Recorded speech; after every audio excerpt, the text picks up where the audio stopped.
आशा करता हूं आप सब बहुत अच्छे होंगे। मेरा नाम है सिद्धांत अग्निहोत्री। स्टडी ग्लोस पे आपका बहुत बहुत स्वागत है। ये बड़ा इंपॉर्टेंट टॉपिक है दोस्तों। बहुत सारे लोग मुझसे पूछ भी रहे हैं, सर मुझे कोविड-19 है, इनफैक्ट मेरे फैमिली में पूरे सिम्टम्स उनको कोरोना के, लेकिन उसके बावजूद जब वो आरटी-पीसीआर करा रहे हैं तो नेगेटिव आ रहा है। ऐसा क्यों, हम इस लेक्चर में जानेंगे। चैनल को सब्सक्राइब करो। कितना वक्त लगेगा? 1 सेकेंड। बेल आइकन दबाओ, नोटिफिकेशन मिलेगी। इंस्टा पे आओ, यहां पे मुझे फॉलो करो, और टेलीग्राम ग्रुप पे 19,100 सब्सक्राइबर है। तो सबसे पहले हम बात करते हैं ऐसा क्यों हो रहा है, फॉल्स नेगेटिव।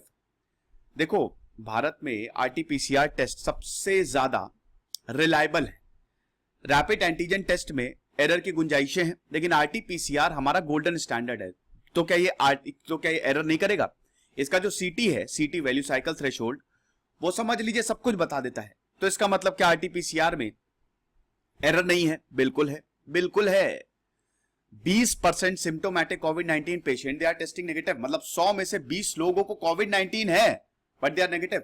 रोहित सरदाना जिनकी मौत हुई है, उनका आरटी-पीसीआर टेस्ट नेगेटिव आया था, लेकिन जब सीटी स्कैन करवाया गया, सिम्टम्स आ रहे थे, सीटी स्कैन करवाया गया तो उनको कोविड निकला।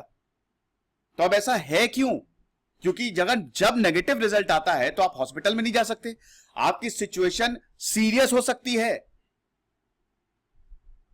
एसिम्टोमेटिक वंस जो हैं, जिनका आरटी-पीसीआर नेगेटिव आ रहा है, वो हर जगह घूम रहे हैं क्योंकि उनका आरटी-पीसीआर नेगेटिव, उनको लग रहा है कि मुझे कोरोना है ही नहीं है। तो अब यहां पे कोविड-19 ट्रीटमेंट, डॉक्टर रणदीप गुलेरिया ने बोला है कि कोविड-19 के जिनको सिम्टम्स हैं, जिनको क्लासिक सिम्टम्स हैं, आरटी-पीसीआर रिजल्ट नेगेटिव आए चाहे पॉजिटिव आए, उससे फर्क नहीं पड़ता, आप केयर करनी शुरू कर दो। जरूरत पड़े तो सीटी स्कैन करवाओ। आरटी-पीसीआर गोल्डन स्टैंडर्ड है बट परफेक्ट नहीं है, ठीक है। मिनिमम सेंसिटिविटी मतलब एबिलिटी टू डिटेक्ट पॉजिटिव, कितने पॉजिटिव हैं, आईसीएमआर द्वारा आरटी-पीसीआर में 95% यानी कि 5% रिजल्ट नेगेटिव हो सकते हैं। 5% एरर का चांसेस है। ऐसा क्यों? देखिए, 4 फैक्टर्स हैं, चारों के चारों को हम स्टडी करेंगे। आरटी-पीसीआर में जो टेस्ट होता है, सबसे पहले आपके पास वायरल लोड कितना है। मैंने 3 लेक्चर्स बनाए हैं। सबसे पहले तो यह बताया है कि वायरस आपकी बॉडी के अंदर कैसे काम करता है। दूसरा मैंने बताया है कि आपकी वैक्सीन, आपकी इम्यूनिटी कैसे काम करती है। और तीसरा मैंने ये लेक्चर लिया था कि इम्यूनिटी बढ़ाने के लिए क्या आप कदम ले सकते हैं। तो आई होप ये 3 लेक्चर्स आपने देखे होंगे। 2 तो कल ही अपलोड हुए हैं, वैक्सीन और इम्यूनिटी वाले। बाकी वायरस कैसे अटैक करता है वो 3 दिन पहले का है, तो अब वो आप जरूर देखिएगा, क्योंकि अगर आप वो समझ गए तो इसको आप अच्छे से समझ जाएंगे। फिलहाल मैं आपको समझा दे रहा हूं कि जब वायरस आपकी नाक या मुंह से घुसता है, वो सीधा आपकी लंग्स में जाएगा। लंग्स की जो एल्वियोली होती है, उसके सेल में घुसेगा वो, और उसके बाद अपना जेनेटिक मटेरियल छोड़ के वो मल्टीप्लाई करना शुरू करेगा। अब यहां पे सबसे पहले तो यही डिपेंड करता है कि आपके पास वायरल लोड कितना है। जब आप खांसते हैं तो खांसी में लगभग 3 से 4 हजार ड्रॉपलेट्स हैं, और हर ड्रॉपलेट में दोस्तों करोड़ों वायरस पार्टिकल्स हो सकते हैं। और जब आप छींकते हैं तो उसमें 40,000 होता है, 40,000 ड्रॉपलेट्स। तो आप एक ड्रॉपलेट में लाखों वायरस पार्टिकल, लाखों करोड़ हो सकते हैं। तो इसीलिए डिपेंड करता है कि आपके अंदर वायरल लोड कितना है। दूसरा, सैंपल कलेक्शन की क्वालिटी कैसी है, कहां से सैंपल कलेक्ट किया है, अपर रेस्पिरेटरी ट्रैक्ट की लोअर रेस्पिरेटरी ट्रैक्ट, कहां से किया है। दोनों में अगर मान लीजिए लंग्स में अंदर तक चला गया तो वैसे ही डिटेक्ट करना बड़ा मुश्किल है। फिर efficacy of the test kit कितनी है, टेस्ट किट कितनी रिलायबल है, कितनी बढ़िया है। और उसके बाद जो बेंचमार्क है टेस्ट इंटरप्रिटेशन का। तो सबसे पहले तो हम बात करते हैं वायरल लोड की। वायरल लोड मतलब कितना ज्यादा वायरस आपके अंदर है। देखो, यह बताता है, पहले यह बोला जा रहा था कि इंक्यूबेशन पीरियड होता है, मतलब जब वायरस आपके सेल में घुसा और आपको इन्फेक्ट किया तो उस वक्त टाइम लग जाता, मतलब तब तक आपको पता भी नहीं चलेगा आपके अंदर वायरस है, लेकिन आप बिल्कुल स्वस्थ घूमोगे। इसीलिए तो पूरी दुनिया में वायरस फैल रहा है, क्योंकि लोगों को पता ही नहीं उनके अंदर वायरस है। सिम्टम्स 7-8 दिन बाद आते हैं। तो अब यह बोला जा रहा था कि शायद पहले सिम्टम आ नहीं रहे हैं, तो इसीलिए कोविड नेगेटिव। लेकिन अब यह बोला गया है कि बिल्कुल भी नहीं। जो नया म्यूटेशन हुआ है वो इतना सीवियर है कि जरा सा अगर उसमें वायरल लोड हुआ तो तुरंत डिटेक्ट कर देगा कि इसमें कोरोना है। तो ये तो पॉसिबिलिटी गई। फिर क्या प्रॉब्लम है? प्रॉब्लम ये है दोस्तों, ये पॉसिबिलिटी जताई जा रही है कि जो सैंपल्स हैं, ठीक है, जो सैंपल्स है वो अपर रेस्पिरेटरी ट्रैक्ट या फिर BAL, ब्रोंकियो एल्वियोलर लेवेज टेस्ट, यहां से सैंपल अब कलेक्ट करते हैं, मतलब लोअर और अपर रेस्पिरेटरी ट्रैक्ट अंदर ब्रोंकोस्कोप डालते हैं, है कि नहीं। मैंने आपको बताया था ना कि आपका विंड पाइप होता है, विंड पाइप दो में डिवाइड होती है, एक होता है आपका लेफ्ट लंग, एक होता है आपका राइट लंग। लंग्स में ब्रांचेस होती है जिनको हम ब्रोंकाई कहते हैं, और वो ब्रांचेस फर्दर बहुत सारी ब्रांचेस में डिवाइड होती है जिनको हम ब्रोंक्यूल्स कहते हैं, और इन्हीं ब्रोंक्यूल्स के एंड में होता है एल्वियोली, जहां पे ऑक्सीजन और कार्बन डाइऑक्साइड का एक्सचेंज होता है। अब दोस्तों होता क्या है कि इंसान की कोविड से इसलिए मृत्यु हो जाती है क्योंकि ये जो पैसेज है जहां एल्वियोली में कार्बन डाइऑक्साइड आप ले रहे हैं, ऑक्सीजन छोड़ रहे हैं, वहां पे पस जमने लगता है, ब्लॉकेज हो जाता है, ब्रीदिंग प्रॉब्लम और आपकी मौत। तो ये बहुत ज्यादा पॉसिबिलिटी है कि ये सब अपर लोअर रेस्पिरेटरी ट्रैक्ट को बाईपास करके सीधे लंग्स में चला गया, तो आप नेगेटिव आएंगे, ना ही अपर रेस्पिरेटरी ट्रैक्ट ना ही लोअर, वो सीधा लंग्स में जाएगा। तो ये एक पॉसिबिलिटी है वायरल लोड की।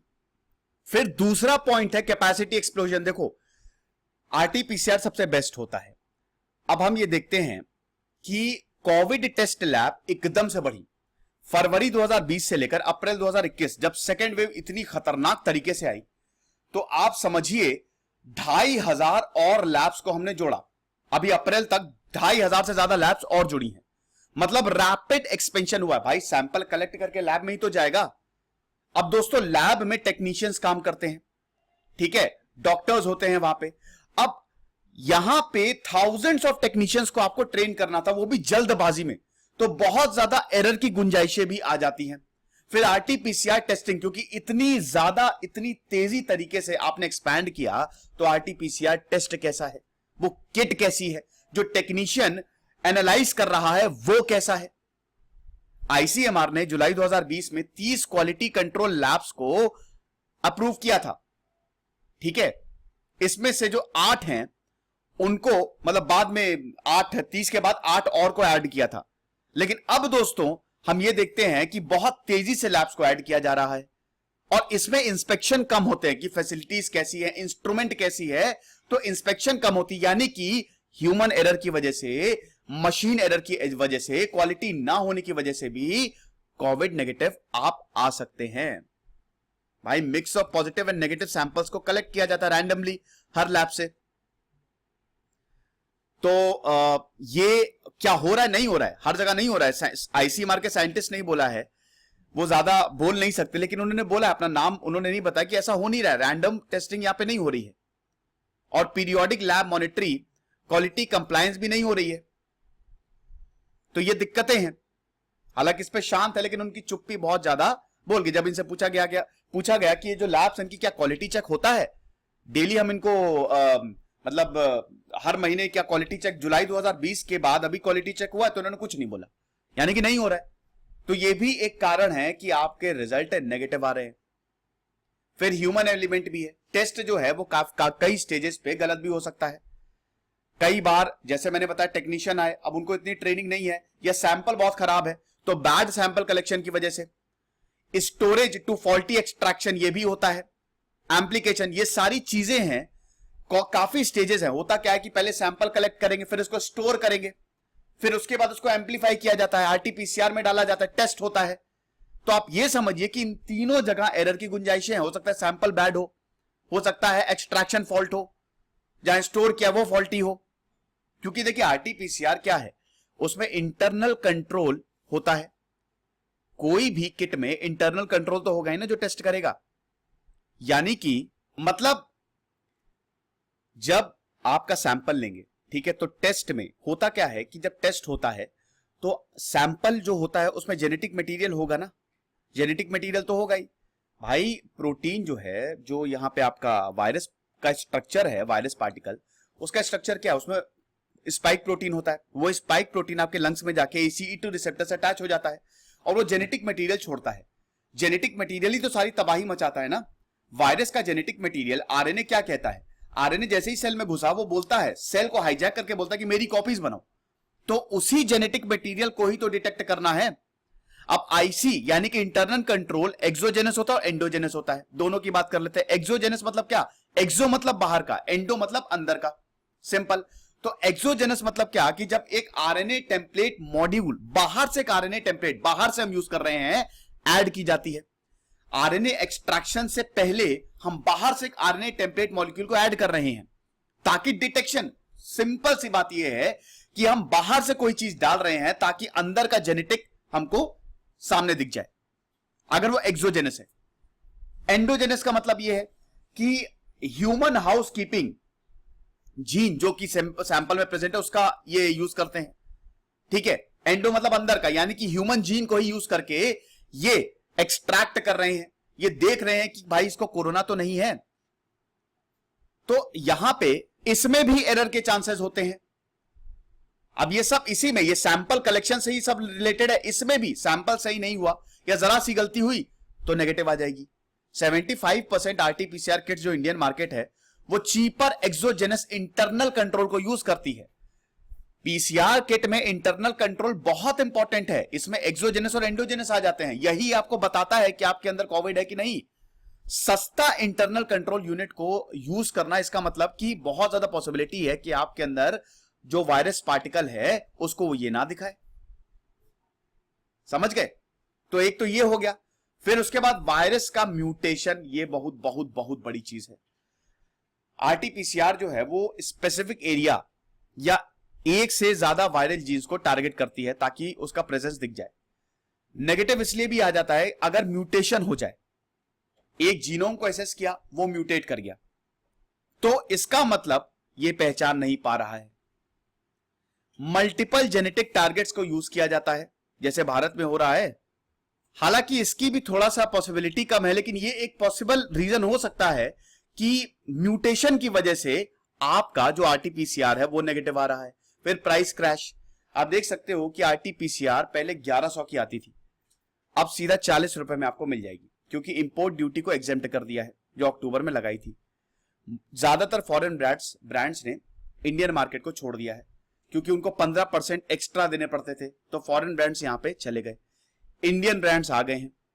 लेकिन इंडियन ब्रांड्स भी ये आरटीपीसीआर किट्स जो है 100 रुपए से कम में नहीं सेल कर रहे हैं। बहुत सारे डेडिकेटेड कॉर्पोरेट क्लाइंट हैं,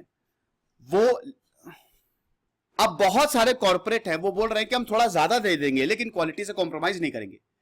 देखो, प्राइसेस जब गिरी है ना, तो बहुत सारे लोग इंडियन मार्केट में आ गए हैं जो आरटीपीसीआर बना रहे हैं। दैट मींस आरटीपीसीआर अगर रेट कम होगा, रेट कम कैसे होता है? ठीक है, रेट कम ऐसे होता है कि आपको उसकी क्वालिटी गिरा दो। अब अगर क्वालिटी गिर गई तो इसका मतलब वो प्रोडक्ट उतना अच्छा नहीं रहेगा। तो सिंपल कंसेप्ट यहां पे भी लागू होता है। हालांकि कोई रिकॉर्ड ऑन रिकॉर्ड तो नहीं कह रहा है, सब बोल रहे हैं कि आईसीएमआर इसको वैलिडेट करती है और जो बेंचमार्क हमने सेट किए हैं उसी के हिसाब से सब कुछ हो रहा है। लेकिन हर कोई से कन्विंस नहीं है, क्योंकि दोस्तों एक समय पे आपको 4500 रुपए इस टेस्ट के देने पड़ते थे, अब 800 रुपए में टेस्ट हो जा रहा है। तो कौन सी टेस्ट किट यूज हो रही है, वो कितनी ज्यादा क्या कहते हैं कि रिलायबल है, उसकी क्वालिटी क्या है, ये पता नहीं। बहुत सारे लैब जो है वो सस्ती किट्स खरीद लेंगे, 100 रुपए में किट खरीद लेंगे। महंगी किट कौन खरीदना चाहेगा भाई? बहुत सारी लैब्स हैं, हर कोई समय चाहता है, क्योंकि देखिए केसेस बहुत ज्यादा बढ़ रहे हैं, तो भाई केसेस बढ़ेंगे यानी कि टेस्टिंग ज्यादा हो रही है, टेस्टिंग ज्यादा हो रही है यानी कि लैब्स में ज्यादा सैंपल जाएगा, तो इन लैब्स वालों को भी तो प्रॉफिट होगा। लेकिन लैब्स वाले चाहते हैं कि पैसा कम करके खरीद लो, ये भी एक बहुत बड़ा रीजन हो सकता है। सीटी वैल्यू, साइकिल थ्रेशोल्ड सबसे इंपॉर्टेंट है। साइकिल थ्रेशोल्ड क्या है कि लगातार साइकिल चलती रहे, मतलब एम्प्लीफिकेशन, ये आखिरी है। एम्प्लीफिकेशन क्या, आरटीपीसीआर क्या करती है, जो न्यूक्लिक एसिड एक्सट्रैक्ट किया है, सैंपल है, उससे न्यूक्लिक एसिड निकाला, ठीक है। अब अगर उसमें वायरल लोड है, उसमें उसका जेनेटिक मटेरियल है, तो आपको तुरंत पता चल जाएगा। अब ये एम्प्लीफिकेशन साइकिल में होता है, जिसको सीटी वैल्यू बोलते हैं, साइकिल थ्रेशोल्ड। जितना ज्यादा वायरल लोड होगा उतनी कम सीटी वैल्यू होगी। मतलब आप इतना समझो कि अगर मान लो कि कोई चोर है हमारे घर में, ठीक है, और हमारा घर बहुत छोटा है, और नहीं, हमारा घर बहुत बड़ा है लेकिन चोर बहुत ज्यादा है, 10 से 15 चोर हैं, तो हम उनको आसानी से ढूंढ लेंगे। हम क्या करेंगे, हम अपने घर का चक्कर लगाएंगे और हमको दिख गया कि अच्छा यहां पे चोर छुपा हुआ है, यानी कि हम पुलिस को इन्फॉर्म करेंगे कि चोर है, यानी कि अप्रूव हो गया। लेकिन अगर मान लो बहुत बड़ा घर है और एक ही चोर है, तो उसको ढूंढने में टाइम लगेगा। तो आप बिल्कुल वैसे ही समझ लो कि अगर वायरल लोड बहुत ज्यादा है तो साइकिल थ्रेशोल्ड कम होगी ना। एक बार साइकिल चली, पता चल गया कि बहुत ज्यादा वायरल लोड है, बता दिया। लेकिन अगर बहुत बहुत बहुत कम वायरल लोड है तो वो बताएगा ही नहीं। तो इसीलिए कई बार साइकिल चलती रहेगी। और अगर 35 से ज्यादा आ रही है, सीटी वैल्यू 35 से ज्यादा आ रही है तो नेगेटिव है, मतलब 35 से ज्यादा साइकिल बंद हो जाएगी, उसके बाद साइकिल नहीं चलेगी। ठीक है, तो अगर इसके बाद भी कोई वायरस प्रेजेंट है, दैट इज नेग्लिजिबल। तो इसका मतलब आप कोविड-19 नेगेटिव सीटी वैल्यू से भी आ सकते हैं। लेकिन कुछ स्टेट्स ने इस सीटी वैल्यू को कम कर दिया है।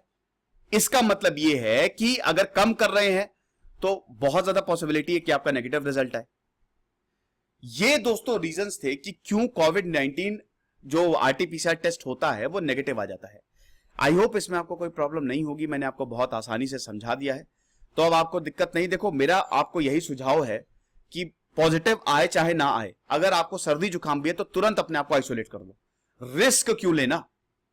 खुश रहिए, पढ़ते रहिए। दिस इज सिद्धांत अग्निहोत्री साइनिंग ऑफ।